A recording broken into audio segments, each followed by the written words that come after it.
हाँ जी, hello students, ਆਪਾਂ ਜੀ ਪਾਰਟ ਨੰਬਰ 2 ਤੇ ਆ ਗਏ ਜੀ। ਆਪਾਂ ਨੇ ਆਪਣਾ ਪਹਿਲਾ ਲੈਸਨ ਸਟਾਰਟ ਕੀਤਾ ਸੀਗਾ। ਮੋਸਟ ਇੰਪੋਰਟੈਂਟ ਕੁਐਸਚਨ ਸੀਗੇ ਤੁਹਾਡੇ ਕੋਲ। ਤਾਂ ਜਿਹੜਾ ਲੈਸਨ ਸੀਗਾ ਪਹਿਲਾ, ਉਹਦਾ ਨਾਮ ਸੀਗਾ ਸਾਧਨ, ਠੀਕ ਹੈ, ਕਿਸਮਾਂ ਅਤੇ ਸਾਂਭ ਸੰਭਾਲ।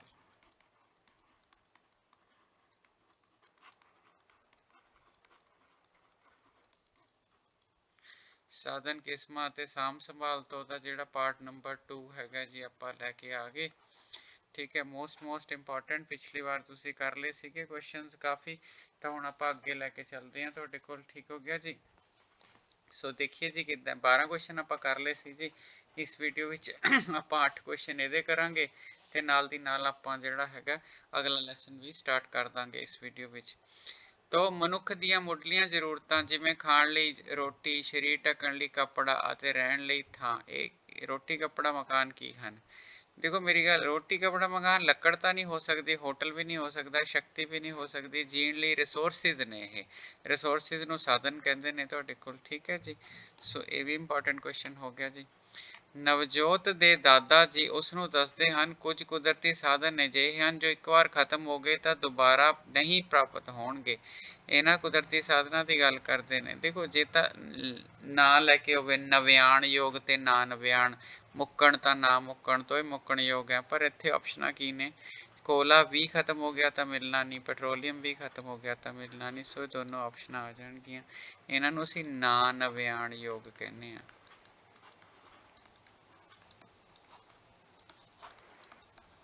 ਸੋ ਨਾ ਨਵਿਆਣ ਯੋਗ ਸਾਧਨ ਕਹਿੰਦੇ ਆ ਤੁਹਾਡੇ ਕੋਲ, ਜਾਂ ਅਸੀਂ ਕਹਿ ਦਿੰਦੇ ਹਾਂ ਮੁੱਕਣ ਯੋਗ। ਮੁੱਕਣ ਯੋਗ ਮੈਨੇ ਖਤਮ ਹੋਣ ਵਾਲੇ ਵੀ ਹੈ, ਮੁੱਕਣ ਯੋਗ ਸਾਧਨ ਕਹਿੰਦੇ ਆ ਅਸੀਂ। ਠੀਕ ਹੋ ਗਿਆ ਜੀ। ਸੋ ਖਿਆਲ ਰੱਖਣਾ ਜੀ ਤੁਹਾਡੇ ਕੋਲ ਇਹਦਾ, ਤੁਹਾਡੇ ਕੋਲ। ਠੀਕ ਹੈ ਜੀ। ਸੋ ਦੋਨੋਂ ਆਪਸ਼ਨਾਂ ਆ ਜਾਣੀਆਂ ਔਰ ਮੇਰੇ ਹਿਸਾਬ ਨਾਲ ਵੈਰੀ ਇੰਪੋਰਟੈਂਟ ਹੈ। ਸੋ ਕਰਕੇ ਦੇਖਿਓ ਜੀ ਸ਼ੀਟਾਂ। ਉਹ ਤੋਂ ਬਾਅਦ ਦੇਖਿਓ ਤੁਹਾਡੇ ਕੋਲ ਨੈਸ ਦੀਆਂ 6 ਸ਼ੀਟਾਂ ਪਲੱਸ ਆ ਕਰ ਲੀਆਂ, ਤੁਹਾਨੂੰ ਸਮਾਜਿਕ ਪੜ੍ਹਨ ਦੀ ਲੋੜ ਨਹੀਂ। ਔਰ 6 ਘੰਟੇ ਤੁਹਾਡਾ ਸਾਰਾ ਪੇਪਰ ਤਿਆਰ ਹੋ ਜਾਊਗਾ। 6 ਆਵਰਸ ਦੇ ਵਿੱਚ ਸਾਰਾ ਪੇਪਰ ਤਿਆਰ ਹੋ ਜਾਂਦਾ, ਇੰਨਾ ਕੁ ਸੌਖਾ ਕੰਮ ਹੈ। ਸਾਧਨ ਕਿਸੇ ਦੇਸ਼ ਦਾ ਸਰਮਾਇਆ ਹੁੰਦੇ ਹਨ। ਜਿਸ ਦੇਸ਼ ਕੋਲ ਜ਼ਿਆਦਾ ਸਾਧਨ ਹੋਣਗੇ ਉਹ ਦੇਸ਼ ਖੁਸ਼ਹਾਲ ਹੋਏਗਾ, ਇਕਨੋਮਿਕਲੀ ਡਿਵੈਲਪ ਹੋਏਗਾ ਜੀ ਪੂਰਾ। ਠੀਕ ਹੈ ਜੀ। ਇਹਨਾਂ ਸਾਧਨਾਂ ਨੂੰ ਕੀ ਕਹਿੰਦੇ ਹਨ? ਸੋ ਵਿਕਸਿਤ ਸਾਧਨ ਕਹਿੰਦੇ ਆ ਜੀ ਤੁਹਾਡੇ ਪਾਸ। ਵਿਕਸਿਤ ਸਾਧਨ ਜਿਸ ਦੇਸ਼ ਕੋ ਵੀ ਜ਼ਿਆਦਾ ਹੋਣਗੇ ਤੁਹਾਡੇ ਕੋਲ, ਠੀਕ ਹੈ, ਤੇ ਉਹ ਵਿਕਸਿਤ ਦੇਸ਼ ਹੋਏਗਾ ਜੀ ਤੁਹਾਡੇ ਕੋਲ। ਠੀਕ ਹੈ ਜੀ। ਸੋ ਚਲਿਏ ਜੀ ਅੱਗੇ। ਤੁਹਾਡੇ ਕੋਲ ਹੇਠ ਲਿਖਿਆਂ ਵਿੱਚੋਂ ਕਿਹੜਾ ਕਥਨ ਸਹੀ ਹੈ? ਸਾਧਨ ਕੁਦਰਤ ਦੀ ਬਹੁਤ ਵੱਡੀ ਦੇਣ ਨੇ। ਠੀਕ ਹੈ। ਮਨੁੱਖ ਆਪਣੇ ਆਪ ਵਿੱਚ ਹੀ ਸਭ ਤੋਂ ਵੱਡਾ ਸਾਧਨ ਹੈ। ਬਿਲਕੁਲ। ਮਨੁੱਖ ਨੇ ਕੀ ਜਨਰੇਟ ਨਹੀਂ ਕੀਤਾ ਹੈਗਾ। ਜਦੋਂ ਅਸੀਂ ਤੁਹਾਨੂੰ ਸਕੂਲ ਵਿੱਚ ਪੜ੍ਹਾਉਂਦੇ ਹਾਂ ਤਾਂ ਇਹਨੂੰ ਕਹਿੰਦੇ ਹਾਂ ਅਸੀਂ human resource development. Human resource development ਦਾ ਮਤਲਬ ਹੈਗਾ ਅਸੀਂ ਉਹ ਰਿਸੋਰਸ ਪੈਦਾ ਕਰ ਰਹੇ ਹਾਂ, ਹਿਊਮਨ ਮਾਈਂਡ ਟ੍ਰੇਨ ਕਰ ਰਹੇ ਹਾਂ, ਉਹ ਬੱਚੇ ਟ੍ਰੇਨ ਕਰ ਰਹੇ ਹਾਂ, ਠੀਕ ਹੈ, ਜਿਹੜੇ ਤੁਹਾਡੇ ਪਾਸ ਇਨ ਫਿਊਚਰ ਕੰਟਰੀ ਨੂੰ ਚਲਾਉਣਗੇ। ਸੋ ਊੜਾ ਅਤੇ ਐੜਾ ਦੋਨੋਂ ਸਹੀ ਨੇ, ਦੋਨੋਂ ਸਟੇਟਮੈਂਟਾਂ ਸਹੀ ਨੇ। ਸੋ ਇੰਪੋਰਟੈਂਟ ਹੈ ਜੀ ਕੁਐਸਚਨ ਤੁਹਾਡੇ ਕੋਲ। ਖੈਰ ਇੰਪੋਰਟੈਂਟ ਸਾਰੇ ਹੀ ਰੱਖੇ ਨੇ ਤੁਹਾਡੇ ਕੋਲ, ਮਾੜਾ ਕੁਐਸਚਨ ਕੋਈ ਵੀ ਨਹੀਂਗਾ, ਪਰ ਫਿਰ ਵੀ ਮੈਂ ਤੁਹਾਨੂੰ ਇੰਪੋਰਟੈਂਟ ਵਿੱਚੋਂ ਵੀ ਜ਼ਿਆਦਾ ਇੰਪੋਰਟੈਂਟ ਲਵਾ ਰਿਹਾ। ਕੁਝ ਸਾਧਨ ਮਨੁੱਖ ਦੁਆਰਾ ਬਣਾਏ ਜਾਂਦੇ ਹਨ, ਜਿਵੇਂ ਸੜਕਾਂ, ਮਸ਼ੀਨਰੀ, ਆਵਾਜਾਈ ਦੇ ਸਾਧਨ। ਇਹਨਾਂ ਨੂੰ ਮਨੁੱਖ ਬਣਾਉਂਦਾ ਹੈਗਾ। ਜੇ ਮਨੁੱਖ ਬਣਾਉਂਦਾ ਤਾਂ ਇਹਨੂੰ ਆਪਾਂ ਕੁਦਰਤੀ ਤਾਂ ਹੋ ਨਹੀਂ ਸਕਦੇ। ਧਾਰਮਿਕ ਸਾਧਨ ਵੀ ਨਹੀਂ ਗੇ, ਖਣਿਜ ਸਾਧਨ ਵੀ ਨਹੀਂ ਗੇ, ਕਿਉਂਕਿ ਲਿਖਿਆ ਤਾਂ ਹੋਇਆ ਮਨੁੱਖ ਦੁਆਰਾ ਬਣਾਏ ਜਾਂਦੇ। ਖਣਿਜ ਮਨੁੱਖ ਥੋੜੀ ਬਣਾਉਂਦਾ, ਕੁਦਰਤੀ ਸਾਧਨ ਮਨੁੱਖ ਥੋੜੀ ਬਣਾਉਂਦਾ। ਧਾਰਮਿਕ ਤਾਂ ਗੇਮ 'ਚ ਨਹੀਂ ਕੀਤੇ। ਸੋ ਇਹਦਾ ਜੇ ਤੁੱਕਾ ਵੀ ਲਾਣਾ ਹੋਵੇ ਤਾਂ ਵੀ ਗਲਤ ਨਾ ਲੱਗੇ ਤੁਹਾਡੇ ਕੋਲ। ਠੀਕ ਹੈ ਜੀ। ਸੋ ਅਮਨਦੀਪ ਦਾ ਭਰਾ ਇੱਕ ਫੈਕਟਰੀ ਵਿੱਚ ਕੰਮ ਕਰਦਾ ਹੈ। ਉਹ ਦੱਸਦਾ ਹੈ ਕਿ ਕੁਝ ਖਣਿਜ ਪਦਾਰਥਾਂ ਦਾ ਪ੍ਰਯੋਗ ਸਿੱਧੇ ਰੂਪ ਵਿੱਚ ਨਹੀਂ ਕੀਤਾ ਜਾਂਦਾ, ਸਗੋਂ ਪਹਿਲਾਂ ਅਸ਼ੁੱਧੀਆਂ ਦੂਰ ਕੀਤੀਆਂ ਜਾਂਦੀਆਂ ਹਨ। ਜਿੰਨੇ ਵੀ ਥੋੜੇ ਮਿਨਰਲਸ ਨਿਕਲਦੇ ਆ ਨਾ, ਉਹਨਾਂ ਦੀ ਸ਼ੁੱਧੀਆਂ ਪੈਟਰੋਲੀਅਮ 'ਚੋਂ ਵੀ ਦੂਰ ਹੋਣਗੀਆਂ। ਤਾਂਬਾ ਬਕਸਾ ਜਿਹੜਾ ਹੈਗਾ ਤੁਹਾਡੇ ਕੋਲ, ਸੋ ਐਲੂਮੀਨੀਅਮ ਦੇ ਸੌਰੀ, ਤਾਂ ਜਿਹੜਾ ਹੈਗਾ ਤੁਹਾਡੇ ਕੋਲ ਇਹ ਸਾਰੀਆਂ ਜਿਹੜੀਆਂ ਹੈਗੀਆਂ ਨੇ ਇਹ ਸ਼ੁੱਧ ਫਾਰਮ ਵਿੱਚ ਨਹੀਂ ਹੁੰਦੀਆਂ, ਸਾਰਿਆਂ ਦੀ ਐਕਸਟ੍ਰੈਕਸ਼ਨ ਕਰਨੀ ਪੈਂਦੀ ਹੈ ਤੁਹਾਡੇ ਕੋਲ। ਠੀਕ ਹੈ ਜੀ। ਸੋ ਉਪਰੋਕਤ ਸਾਰੇ ਹੀ ਹੋ ਜਾਏਗਾ ਤੁਹਾਡੇ ਕੋਲ। ਠੀਕ ਹੋ ਗਿਆ ਜੀ। ਸੋ 19 ਨੰਬਰ ਕੁਐਸਚਨ ਕੀ ਕਹਿੰਦਾ? 19 ਨੰਬਰ ਕਹਿੰਦਾ ਮੋਹਿਤ ਦਾ ਸਮਾਜਿਕ ਸਿੱਖਿਆ ਦਾ ਅਧਿਆਪਕ ਉਸ ਨੂੰ ਪੁੱਛਦਾ ਹੈ ਕਿ ਹੇਠ ਲਿਖਿਆਂ ਵਿੱਚੋਂ ਕਿਹੜਾ ਕੁਦਰਤੀ ਸਾਧਨ ਹੈ? ਕੁਦਰਤੀ ਸਾਧਨ ਨਹੀਂ ਹੈ। ਜੰਗਲ ਹੈਗੇ ਨੇ, ਯੈਸ। ਖਣਿਜ ਹੈਗੇ ਨੇ, ਯੈਸ। ਸੂਰਜੀ ਊਰਜਾ ਹੈਗਾ। ਸੋ ਇਹ ਆਨਸਰ ਆ ਜਾਏਗਾ, ਇਹ ਸਾਧਨ ਨਹੀਂ। ਮਤਲਬ ਤੁਹਾਡੇ ਪਾਸ ਇਹ ਕੁਦਰਤੀ ਸਾਧਨ ਨਹੀਂ। ਠੀਕ ਹੈ। ਸੋ ਆਪਸ਼ਨ ਨੰਬਰ 3 ਰਹੇਗੀ। ਸਤਨਾਮ ਆਪਣੇ ਦੋਸਤ ਹਰਦੀਪ ਨੂੰ ਕੁਦਰਤੀ ਅਤੇ ਗੈਰ ਕੁਦਰਤੀ ਸਾਧਨਾਂ ਦੇ ਸੰਬੰਧ ਵਿੱਚ ਚਰਚਾ ਕਰਦਾ ਹੈ। ਕੁਝ ਸਾਧਨਾਂ ਦਾ ਪ੍ਰਯੋਗ ਅਸੀਂ ਵਾਰ-ਵਾਰ ਕਰਦੇ ਹਾਂ, ਉਹ ਸਾਧਨ ਕਿਹੜੇ ਹਨ?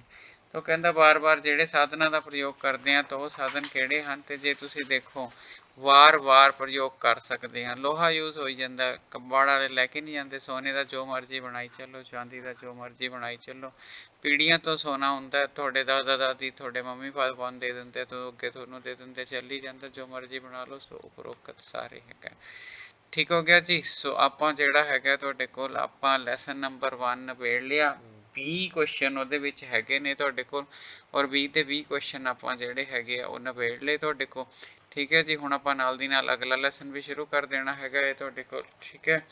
ਤੋ ਜਿਹੜਾ ਹੈਗਾ ਤੁਹਾਡੇ ਕੋਲ ਕੁਦਰਤੀ ਸਾਧਨ ਵਾਲਾ ਜਿਹੜਾ ਹੈਗਾ ਪਹਿਲਾ ਕੁਐਸਚਨ, ਕਿਸੇ ਦੇਸ਼ ਦੀ ਤਾਕਤ ਅਤੇ ਖੁਸ਼ਹਾਲੀ ਦਾ ਆਧਾਰ ਦੇਸ਼ ਦੀ ਭੂਮੀ, ਪਾਣੀ, ਮਿੱਟੀ, ਬਨਸਪਤੀ ਆਦਿ ਪਦਾਰਥ ਹੁੰਦੇ ਹਨ। ਠੀਕ ਹੈ ਜੀ। ਸੋ ਸਾਰਿਆਂ ਨੂੰ ਕੀ ਕਹਿੰਦੇ ਆ? ਸਭ ਨੂੰ ਕੁਦਰਤ ਨੇ ਬਣਾਇਆ ਤਾਂ ਕੁਦਰਤੀ ਸਾਧਨ ਕਹਿੰਦੇ ਆ ਤੁਹਾਡੇ ਕੋਲ। ਠੀਕ ਹੈ ਜੀ। ਅਧਿਆਪਕ ਨੇ ਕਲਾਸ ਵਿੱਚ ਦੱਸਿਆ ਕਿ ਸਾਰੀਆਂ ਕਿਰਿਆਵਾਂ ਭੂਮੀ ਤੇ ਕਰਦੇ ਹਾਂ ਅਤੇ ਆਪਣੀਆਂ ਲੋੜਾਂ ਦੀ ਪੂਰਤੀ ਭੂਮੀ ਤੇ ਕਰਦੇ ਹਾਂ, ਤੇ ਸਾਡੀ ਪ੍ਰਿਥਵੀ ਦਾ ਕਿੰਨੇ ਭਾਗ ਭੂਮੀ ਹੈ? ਤੁਸੀਂ 71% ਨਾ, ਤੁਸੀਂ 71% ਪਾਣੀ ਕਿਹਾ ਸੀਗਾ, ਤਾਂ ਇਹਦਾ ਮਤਲਬ ਭੂਮੀ ਕਿੰਨੀ ਰਹਿ ਗਈ? 100 ਚੋਂ 71 ਘਟਾ ਦਿਓ, 29% ਤੁਸੀਂ ਭੂਮੀ ਰਹਿ ਗਈ। ਠੀਕ ਹੈ ਜੀ। ਸੋ 71% ਪਾਣੀ ਹੋ ਗਿਆ, 29% ਭੂਮੀ ਹੋ ਗਈ, 71 ਤੇ 29 ਪੂਰਾ 100 ਹੋ ਜਾਂਦਾ ਹੈਗਾ। ਠੀਕ ਹੋ ਗਿਆ ਜੀ। ਸੋ ਅਗਲਾ ਕੁਐਸਚਨ ਕੀ ਹੈਗਾ ਤੁਹਾਡੇ ਕੋਲ? ਅਗਲਾ ਕੁਐਸਚਨ ਵੈਰੀ ਇੰਪੋਰਟੈਂਟ ਹੈ।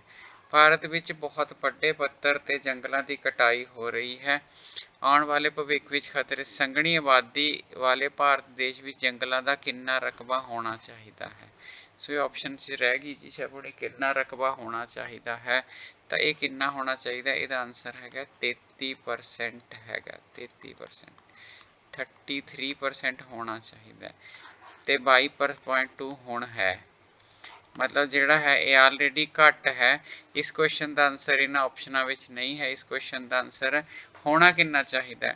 ਹੋਣਾ 33% ਚਾਹੀਦਾ ਹੈਗਾ। ਆਲਰੇਡੀ ਹੈ ਕਿੰਨਾ? ਜੇ ਤੁਹਾਨੂੰ ਪੁੱਛਿਆ ਹੋਵੇ ਹੁਣ ਕਿੰਨਾ ਹੈ, ਤਾਂ ਹੁਣ ਹੈਗਾ ਇਹ 22.22। ਜੇ ਤੁਹਾਨੂੰ ਪੁੱਛਿਆ ਜਾਵੇ ਅਸਲ 'ਚ ਕਿੰਨਾ ਹੋਣਾ ਚਾਹੀਦਾ ਸੀ, ਉਹ 33.33 ਹੈਗਾ। ਠੀਕ ਹੈ ਜੀ। ਸੋ ਜੇ ਇੱਥੇ ਤੱਕ ਪਹੁੰਚ ਗਏ ਤਾਂ ਲਾਈਕ ਜ਼ਰੂਰ ਕਰ ਦਿਓ। ਹੁਣ ਤੱਕ ਤਾਂ ਤੁਸੀਂ ਸਮਝ ਗਏ ਹੋਵੋਗੇ ਕਿ ਰੋਜ਼ ਸੇਮ ਚੀਜ਼ ਕਹਿਣਾ। ਕਮੈਂਟ ਜ਼ਰੂਰ ਕਰ ਦਿਓ, ਤੇ ਜੇ ਹਾਲੇ ਤੱਕ ਸਬਸਕ੍ਰਾਈਬ ਨਹੀਂ ਕੀਤਾ ਹੈਗਾ ਤਾਂ ਕਰ ਦਿਓ ਜੀ। ਤੁਹਾਡੇ ਕੋਲ ਲਰਨਿੰਗ ਤੁਹਾਡੀ ਬਹੁਤ ਅੱਛੀ ਹੋਣ ਜਾ ਰਹੀ ਹੈ ਤੁਹਾਡੇ ਕੋਲ। ਠੀਕ ਹੈ ਜੀ। ਥੈਂਕ ਯੂ ਜੀ।